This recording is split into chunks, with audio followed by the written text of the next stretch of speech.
So hello there everybody, this is Purdy from Resin Addiction, and today I'm going to show you how to use a pressure chamber.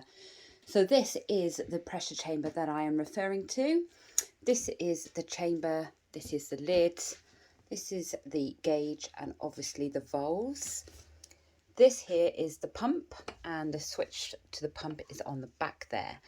I have a little paper towel even collar around there because sometimes it leaks oil. Not everybody's chamber does that, but mine tends to for some reason. So how does the chamber work? Let me show you. First you go ahead and mix your resin as you would any resin. The resin I'm using today is a 2-to-1. So I am going to be using 60 grams of the A.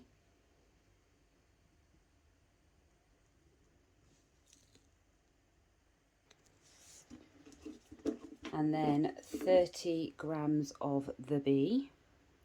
Remember to wear your protective gloves when you're handling resin.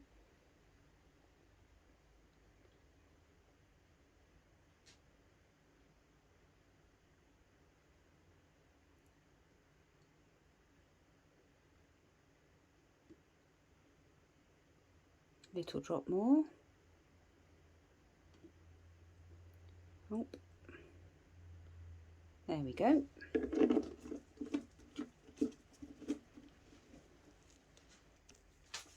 You then proceed to mix this resin up like you would normally. So slowly in one direction, trying to minimize as much air going into the mix as you can. Now this resin is very thin, like I said, it's a 2-to-1 resin, so it's not very thick, so unfortunately it takes a little bit longer to mix. Normally you mix resin for between 3 to 4 minutes until all the streaks have gone. That's when you know it's mixed, but this one takes a little bit longer. So I'm just gonna sit and mix this and then speed up the video so you don't have to sit and wait for 5 minutes.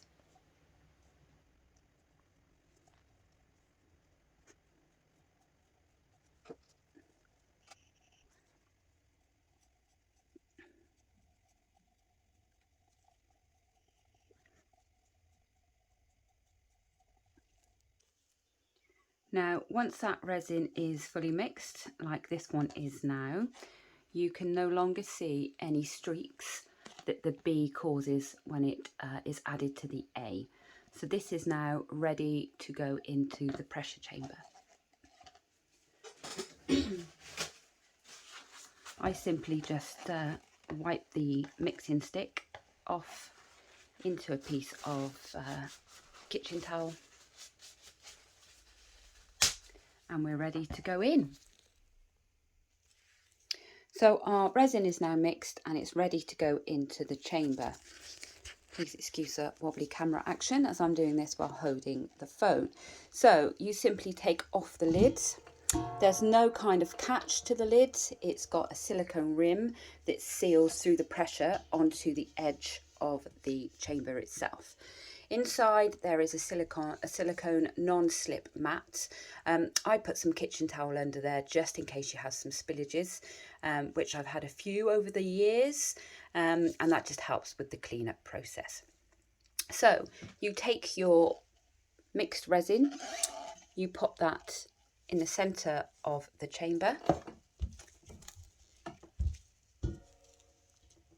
and you then replace the lids, making sure it's central and it's sat there nicely.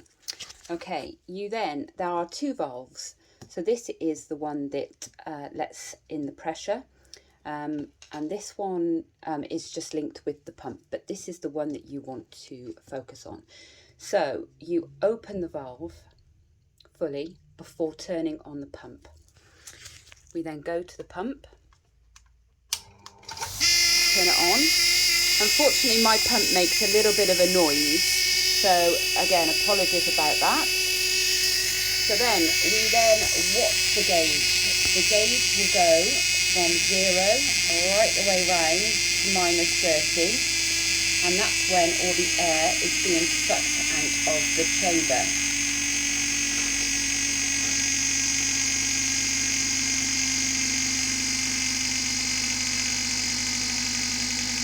As you can see, it gets there quite quickly, and nothing really starts happening with the resin until it gets to -30.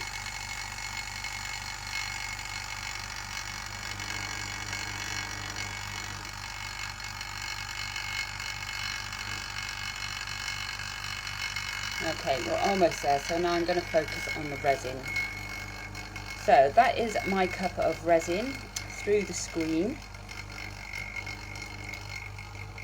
We might have a few focus issues on this, but I will do my very best to keep it in focus. Now, as you can see, there's a bubble foamy like consistency rising to the top of the resin. This is where the air is being pulled out of the resin, causing the bubbles on the top. It will become foamy. Sometimes it doubles in size.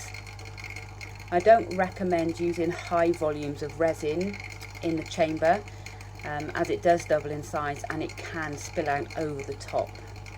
So that's just something to be mindful of when using a pressure chamber. Normally the chamber takes about 3 to 4 minutes to run its course. Sometimes I run my resin through a second time, but as this is only a small amount, it's only 90 grams worth of resin, I'm doubtful that that will need to be happened. So now you can see all those bubbles are starting to pop.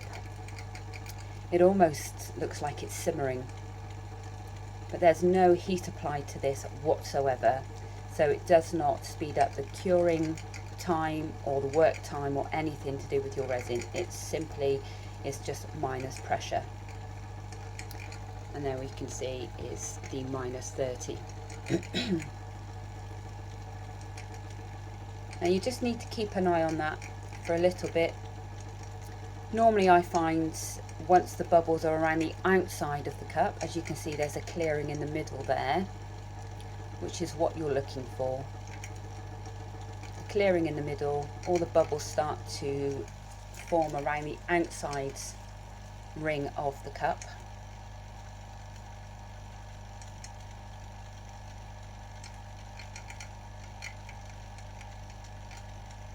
I'm just going to keep that in there for a little bit longer.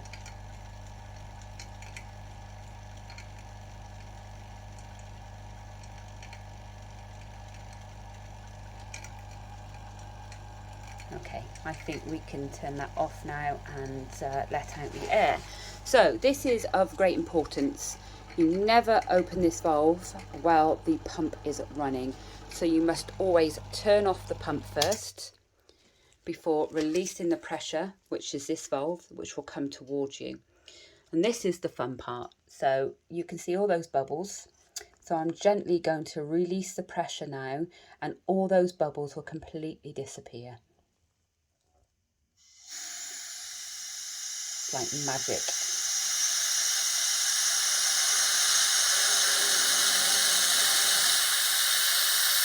So always pull that lever back ever so slowly, not too quick, as you could have a bit of a pressure explosion in there. So we are now back down to minus pressure, which means we are good to go to open the lid. And again, you just literally lift the lid off, as easy as that. So now we're going to take out our resin. And that resin now is super duper clear. There's a couple of bubbles that are formed around the edge of the cup. I don't know if you can see that. Sometimes that happens, but there's nothing that a heat gun won't take out if they come into your piece when you're pouring it. So there we go. That is how to use the pressure chamber to get your resin clear. If you found this video helpful, drop it a like. And if you want to see more hints and tips on using resin and other bits and pieces, hit that subscribe button. I would be very much appreciated. Until next time, you all stay safe. Thanks very much.